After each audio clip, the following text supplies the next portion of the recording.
Saya Muhammad Syamirul Akmal bin Muhammad Syahril, nombor matrik 11 DKM 19F 1035. Saya daripada DKM 4A.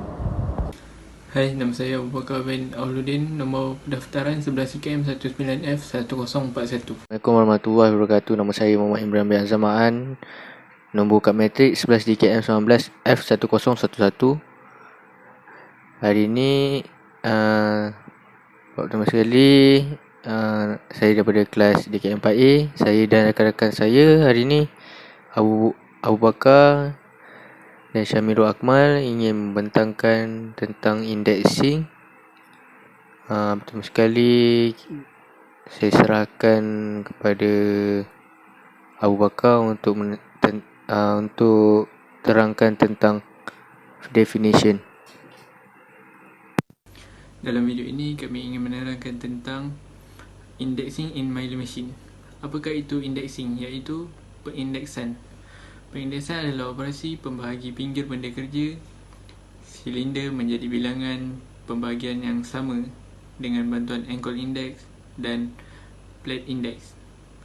Terdapat beberapa kaedah pengindeksan yang berbeza, iaitu plate index, pengindeksan ringkas, pengindeksan compound, pengindeksan pembezaan, pengindeksan langsung, pengindeksan plane dan operasi pengindeksan. Assalamualaikum. Saya akan terangkan safety dan keselamatan ketika berada di dalam bengkel. First sekali kita akan terangkan tentang pakaian. Kita ada dua pakaian. Yang pertama, pakaian am. Pakaian am adalah pakaian ketika kita masuk ke dalam bengkel. Pakaian am mestilah tidak terlalu ketat dan tidak terlalu longgar. Jika pakaian itu ketat, kita akan susah untuk buat kerja. Kita akan susah untuk bergerak dan melakukan kerja yang kita lakukan dan tidak selesa. Jika kita memakai pakaian yang terlalu longgar, itu akan menimbulkan bahaya jika pakaian kita tu termasuk di dalam mesin dan terjadi apa-apa bahaya.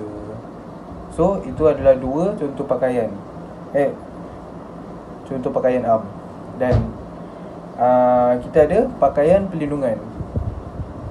Pakaian pelindungan adalah pakaian semasa kita membuat kerja di dalam bengkel, iaitu seperti kacamata,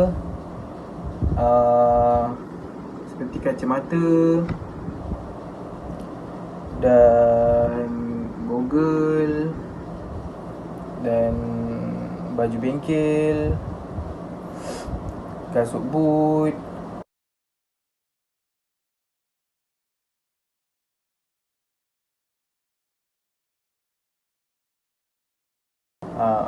so kacamata tu, goggle, ia adalah untuk kita mengelakkan serpihan chip besi tu terkena pada mata kita dan akan merosakkan mata kita. So lepas tu kasut boot adalah untuk mengelakkan kita daripada terjatuh, tergelincir, dan jika mesin terhempap ke kaki kita akan selamat, sebab kasut boot ni mempunyai kekerasan di bahagian atas dan ketebalan di bahagian tapak kaki dia, dan dia tidak akan haus. Dia akan melambatkan proses kehausan dan kita takkan tergelincir. So baju bengkel ni untuk protect kita punya badan daripada terkena bahaya macam benda tajam ke, kan, senang terluka kalau tak pakai baju bengkel. So itu function baju bengkel. So pakaian pelindungan penting dalam bengkel. So kita akan terangkan tentang keselamatan di dalam bengkel. First kali, keselamatan diri. Kita kena jaga keselamatan diri kita di dalam bengkel. Kita tak tahu bahaya daripada mana. So kita kena aware setiap yang berlaku. Jika ada apa-apa berlaku, kita kena bagi tahu pihak yang in charge di dalam bengkel itu. So kita jangan bermain-main di dalam bengkel dan buat kerja dengan elok. Itu adalah keselamatan diri, untuk mengelakkan diri kita daripada ancaman bahaya di dalam bengkel. So yang kedua, kita ada keselamatan alatan. Sebelum kita melakukan kerja-kerja bengkel, kita kena memeriksa alatan keselamatan kita. Keselamatan alatan kita kena periksa elok tak elok untuk bekerja. Kita kena periksa dulu. Lepas tu keselamatan alatan tu jangan bersepah-sepah. Okay. So yang ketiga, kita ada keselamatan bengkel. Keselamatan bengkel ni, antara faktor-faktor untuk menjaga keselamatan bengkel, kita kena kemas bengkel selepas dan sebelum, untuk mengelakkan kecederaan ketika barang bersepah ke, kena mana-mana ke kan. So kita kena elakkan dengan bersihkan. Jika ada minyak tumpah, kita kena lap balik sebelum dan selepas. Sebelum kita buat kerja, kita kena kemas dulu, baru kita boleh mulakan kerja. Selepas, kita kena bersihkan dulu semua abu-abu besi ke, lepas kerja mesin kan banyak abu besi kan. So kita kena kemas semua. Kita kena kasih bersih bengkel kita supaya kita boleh buat kerja dengan selamat. So di dalam bengkel juga kan, dalam bengkel kita kena ada ruang udara yang baik. Ruang udara yang baik. So sebelum kita buat kerja bengkel, pastikan grill semua kita buka, kasih udara dapat masuk dan udara dapat keluar. So kita akan lebih selamat lah jika udara kita dapat cukup, kita lebih selesa buat kerja. Jika ada apa-apa berlaku ke, kita akan lebih mudah untuk keluar dari bengkel. So kita kena dalam bengkel juga, kita kena tahu jalan-jalan keselamatan ketika berlaku kecemasan, seperti macam ada kebakaran ke kan. Kita kena tahu jalan mana kita nak pilih ketika berlaku kecemasan. So kita kena tahu apa dia punya lakaran jalan kecemasan tu, kita kena tahu, kita kena kaji, kita kena hafal. So kita akan mudah sekiranya berlaku kecemasan. Okey. So lantai kita kena bersihkan supaya orang lain tidak tergelincir dan kita sendiri tidak tergelincir. Dan juga jika kita melakukan kerja-kerja di dalam bengkel, kita kena tutup semua switch yang ada di dalam bengkel. Switch mesin tu kita semua kena tutup selepas buat kerja, dan check lah semua mesin di dalam bengkel tu, supaya tidak berlaku apa-apa selepas kita sudah buat kerja dan selepas kita keluar dari bengkel. So itu saja daripada saya, safety dan keselamatan di dalam bengkel. So kita akan pergi kepada rakan atau partner saya untuk menerangkan lebih lanjut tentang SOP mesin. Sekian. Okey, yang seterusnya prosedur atau step.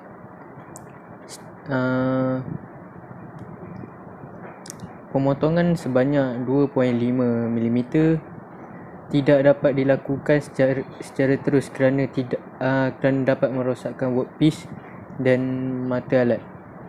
Yang ketiga, mempunyai 3 bahagian kitaran, iaitu potongan 1 mm, kitaran yang bahagian kedua 1 mm juga, kitaran yang ketiga yang disebutkan finishing 0.5 mm. Selepas itu step pertama kita menggunakan tuas pengendalian untuk menaikkan meja sebanyak 1 mm. Kemudian kita hidupkan mesin.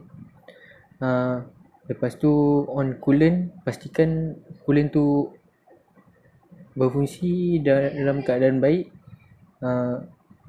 dan sentiasa on. Coolant ni dia untuk menyejukkan workpiece kita lah. Lepas tu kita putarkan roda pengendalian ke hadapan dan untuk proses hexagon yang pertama. Bahagian kedua pula, bahagian kedua dan keenam perlu mengembangkan pengindeksan terus.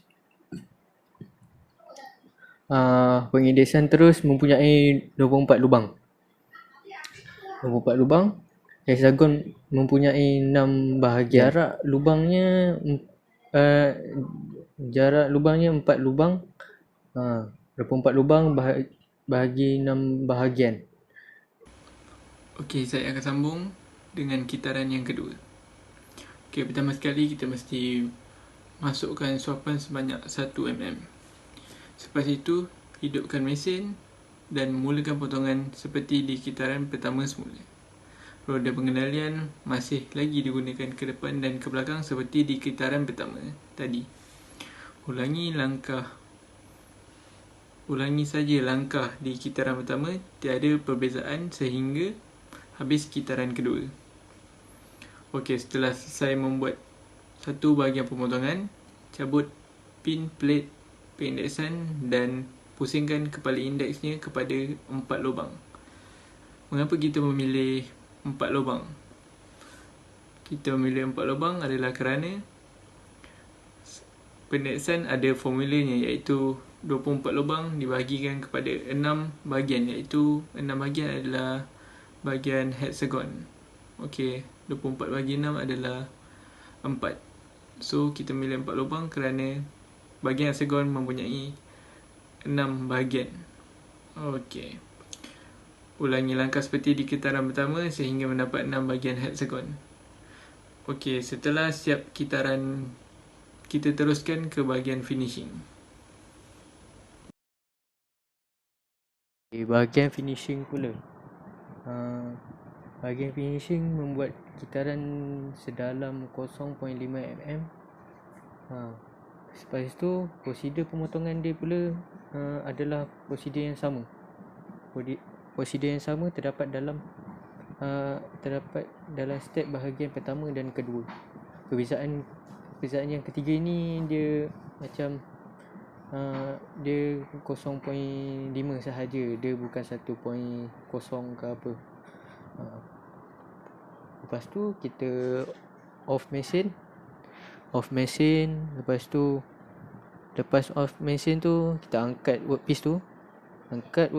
Lepas kita buat proses, akhir sekali kita buat proses pembersihan. Proses pembersihan dia, kita kena sapu habuk-habuk, bagi mesin tu bersih, supaya tidak mencemarkan bengkel mesin. Lepas tu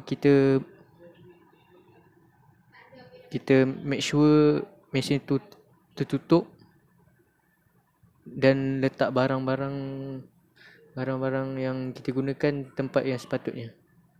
Sekian, terima kasih daripada kami. Assalamualaikum. Terima kasih Encik supaya kami punya presentation diterima. Sekian, terima kasih.